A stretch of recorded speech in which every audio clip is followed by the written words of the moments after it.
So, Preferred Provider Organization or PPO.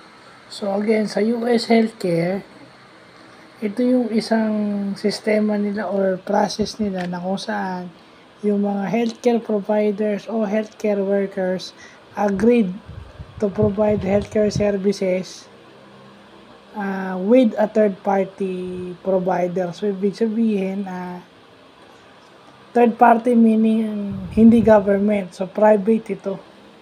Kasi third party, usually hindi naman government eh.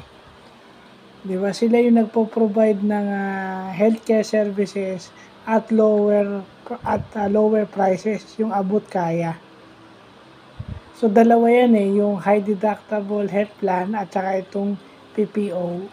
Which is, itong PPO, pwede to sa Pilipinas, kaso kung meron lang talagang company na pwede magiging third party.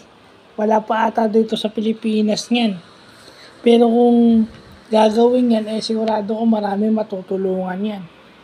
Pag nagkaroon tayo ng Preferred Provider Organization o yung PPO na tinatawag nila sa US Healthcare. So, as a PWD, syempre, kailangan ito yung mga bagay na dapat alam mo rin kahit sabihin mo sa ibang bansa.